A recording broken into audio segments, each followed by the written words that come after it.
China sends military to Africa while Putin is distracted. While the world has been glued to the grinding war in Ukraine, a stunning and almost unnoticed power play has been unfolding in the heart of Africa. It's a strategic pivot so big, it threatens to redraw the geopolitical map of the entire continent. For months, whispers have filled diplomatic circles that China, seeing Russia bogged down and the West distracted, has made its move. The claim?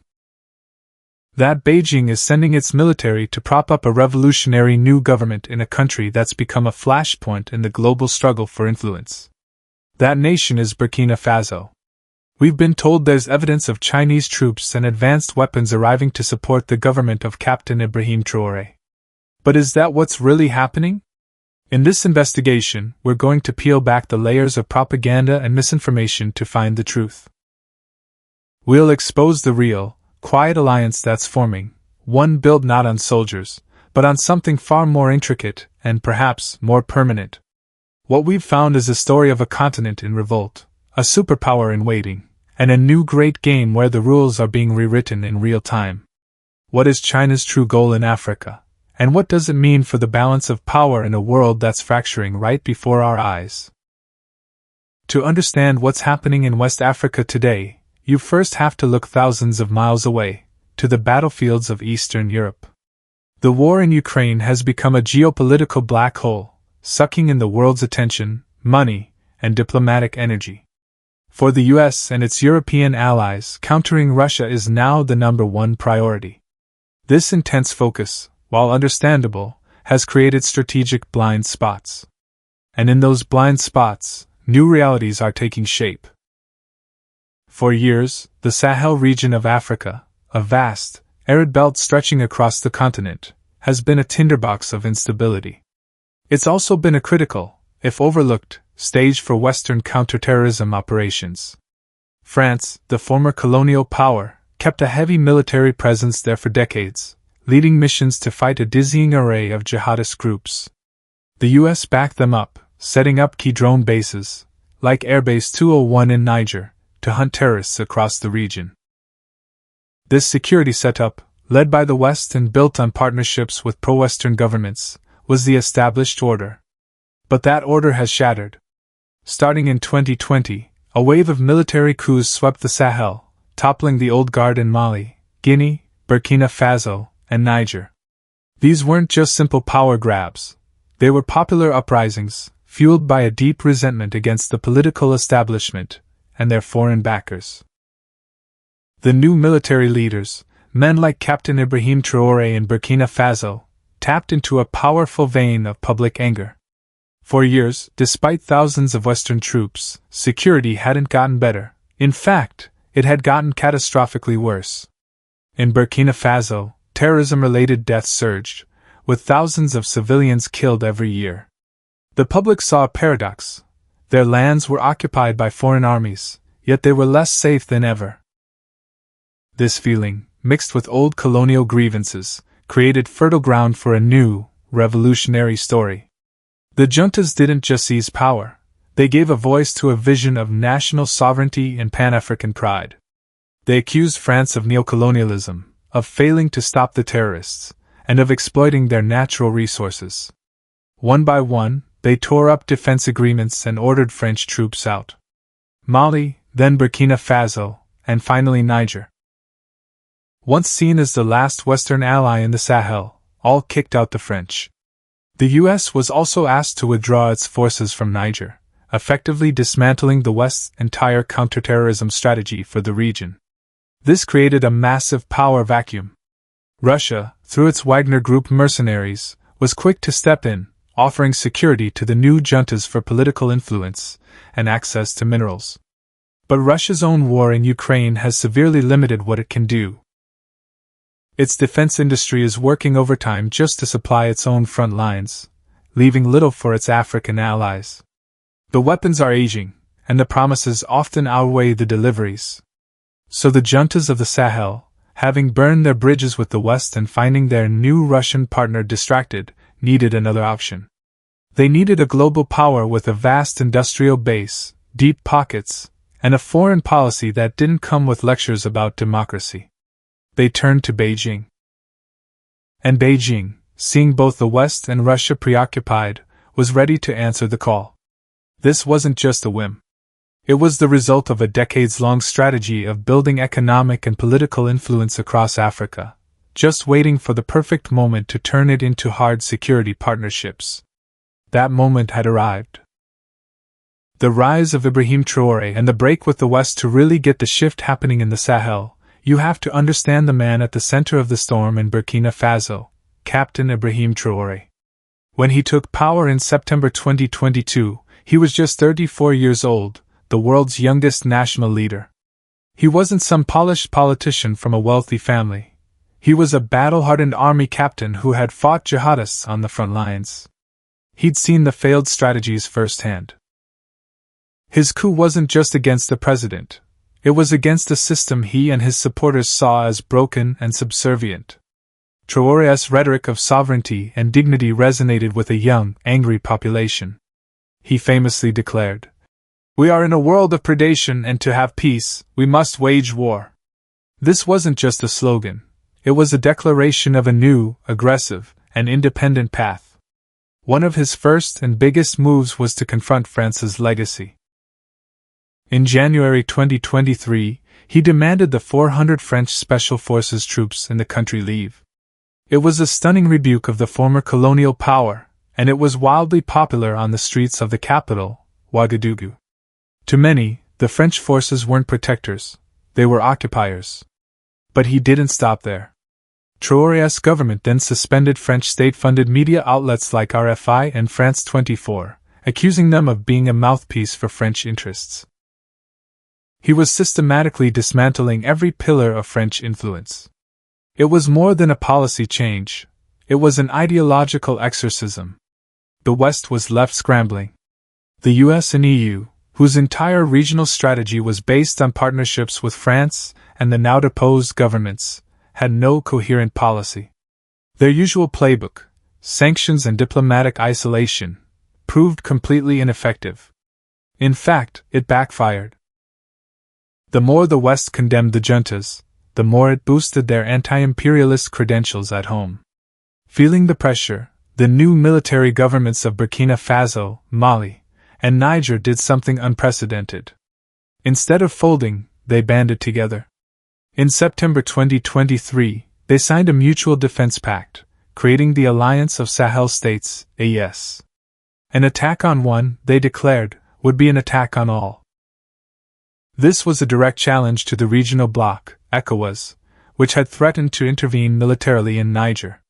Then, in January 2024, they took the final step, announcing their coordinated withdrawal from ECOWAS altogether. It was the Sahel's Brexit moment, a definitive break with the old regional order. The AES began laying the groundwork for a new confederation, with plans for a common currency and passport. But this new confederation, born from defiance, had a critical vulnerability. To survive and fight the raging insurgencies, they needed weapons.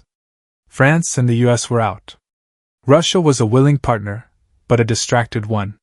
This is the context in which Captain Traoré and his allies looked to China.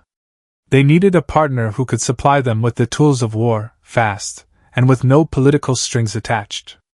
And China, the world's factory, was ready to open its armories. The stage was set for a new kind of alliance, one sealed not with a treaty, but with shipping containers arriving at a dusty airfield in Ouagadougou. This is where the story takes a critical turn, and where we have to separate the sensational claims from the verifiable facts. The narrative that's gained traction, the one in our title, is that China has sent its military, boots on the ground, to Burkina Faso. It's a powerful image. But is it true? Our investigation, based on credible intelligence, journalism, and satellite imagery, has found no evidence of Chinese government military personnel or PLA forces operating in Burkina Faso. There are no Chinese military bases, no battalions of soldiers, and no uniformed advisors directing combat. The rumors of a direct military deployment seem to be just that, rumors. But the absence of troops doesn't mean there isn't a military partnership. The truth is more subtle, and in many ways more significant. China's support for Traoré's regime isn't being delivered by soldiers, but by cargo planes. The unspoken alliance isn't one of men, but of material. Starting in early 2024, Burkina Faso's military began receiving massive shipments of brand new Chinese military hardware. This wasn't a trickle, this was a rapid modernization of the country's armed forces. The deliveries, mostly from China's state-owned defense giant Norinco, have been extensive. Official photos from the Burkinabe presidency show off the new arsenal. We're talking about fleets of armored vehicles, like Norinco MRAPs, designed to withstand the roadside bombs that are the primary weapon of insurgents in the region. But it goes beyond just defensive vehicles. The shipments included modern infantry fighting vehicles, and even wheeled tank destroyers armed with a powerful 105mm gun. To boost their firepower further, Burkina Faso acquired Chinese self-propelled mortars mounted on tactical vehicles, allowing them to shoot and move before the enemy can respond. In January 2024, President Traoré personally inspected the first of 5 major deliveries of this equipment. This flood of Chinese hardware represents a fundamental re-equipping of the Burkinabe army. For years, they relied on a patchwork of aging Western and Soviet-era gear. Now, they're getting entire fleets of modern, standardized vehicles. In a very short time, China has become the country's single most important military supplier, filling the vacuum left by France and a distracted Russia. This strategy is a masterstroke for both sides. For Traoré, it delivers exactly what he needs to fight the war and solidify his power. It lets him show his people that his pivot away from the West is delivering real results. For China, this arm's-length support is the perfect play. It avoids the risks of deploying its own troops into a chaotic war zone and sidesteps the accusations of interventionism it loves to level at the West. Yet, it achieves the same strategic goals. It makes Burkina Faso, and by extension the alliance of Sahel states, dependent on Chinese supply chains. It creates a loyal partner in a strategic region and shows other African nations that China is a reliable security provider when others can't deliver. This isn't a secret military deployment, it's a very public, very deliberate military supply operation that effectively creates a dependent state without a single Chinese soldier firing a shot. So why this specific strategy? Why arms sales and not army bases? The answer is at the core of China's foreign policy. Non-interference in the internal affairs of other countries. This has been the cornerstone of its relationship with Africa, offering a stark contrast to the West. For decades, Western aid and military support have often come with strings attached, demands for democratic reforms, human rights, and good governance. From the perspective of many African leaders, this feels paternalistic and hypocritical. China offers a clear alternative. Its official policy is that it will never interfere in the paths African countries choose for themselves or attach political strings to its aid. For a military junta like Traoré's, which the West has ostracized, this policy is incredibly appealing. China is willing to do business and sell arms regardless of who is in power or how they got there. This, no questions asked, approach gives the junta the legitimacy and material support it needs to survive. Of course, this isn't pure altruism. China's non-interference is a pragmatic strategy to advance its own interests. By supplying the hardware that keeps the Traoré regime secure, Beijing ensures a friendly government in a country rich in natural resources. The broader Sahel region holds vast deposits of uranium, lithium, and other critical minerals essential for China's industries. Securing access to these resources is a key driver of Chinese policy. By becoming the go-to security partner for the AES, China can position itself to get favorable contracts for its state-owned companies in mining and infrastructure. It's a symbiotic relationship. China provides the regime with the tools to stay in power, and the regime, in turn, provides China with the resources and markets it needs. This model is being copied across the continent. Wherever Western partners pull back over coups or human rights concerns, China consistently steps in to fill the void. But this approach isn't without risks for China. By arming and funding a hardline military regime, Beijing is tied to its actions. The Traoré government has been accused of serious abuses, including the summary execution of civilians. If a major atrocity is carried out with Chinese-supplied weapons, it could create a major international backlash.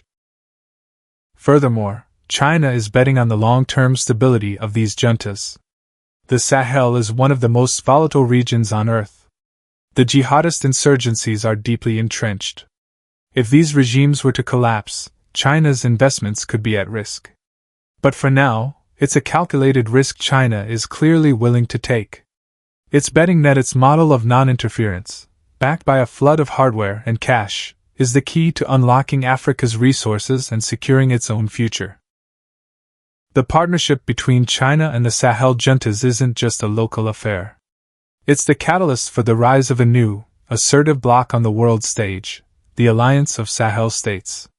This confederation of Burkina Faso, Mali, and Niger is the most concrete sign yet of a continent-wide rebellion against the post-colonial order.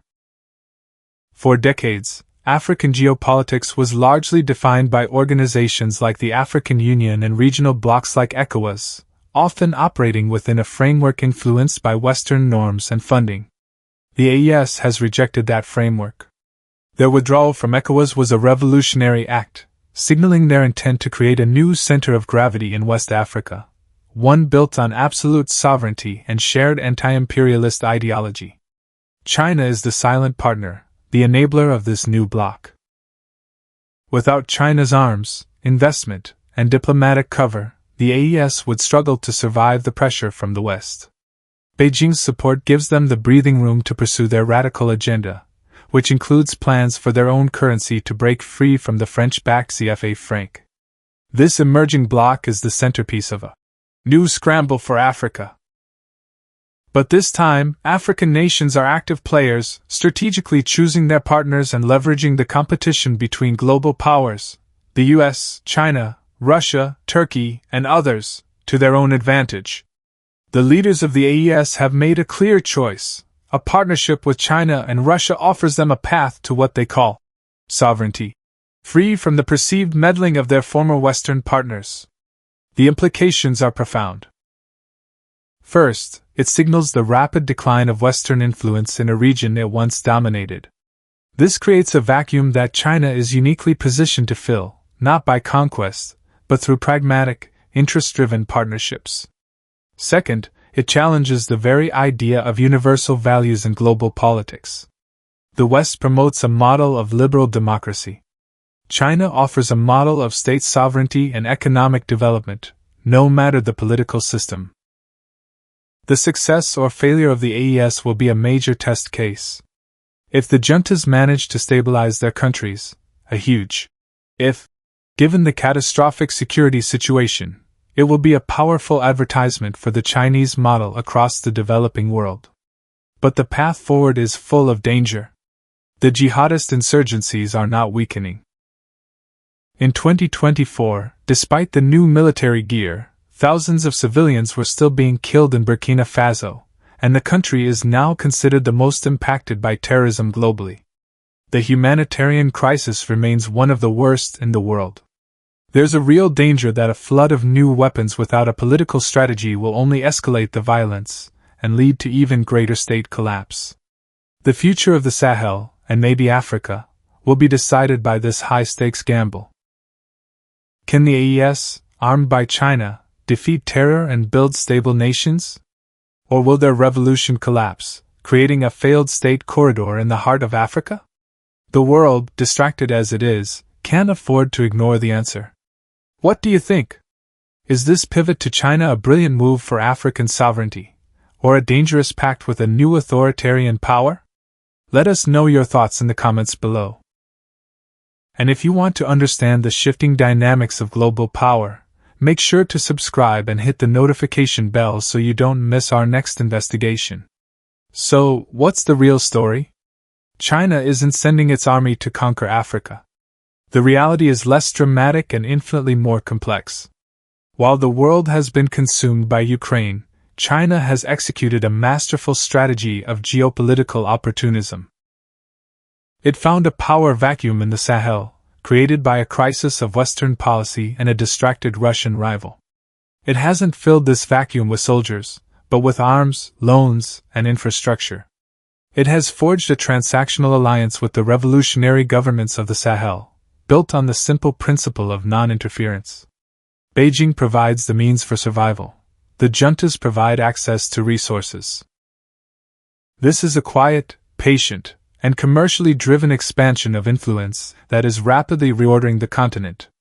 The emergence of the Alliance of Sahel States, armed and underwritten by Beijing, is the biggest challenge to the Western-led order in Africa in a generation. We are watching a multipolar world being born in real time. But this new era doesn't necessarily mean more peace or freedom. For the people of Burkina Faso and the wider Sahel, the immediate future remains terrifyingly uncertain. They are trapped between brutal insurgencies and hardline military governments, now equipped with more powerful tools of war. The great game between global powers isn't an abstract concept for them, it's a matter of life and death.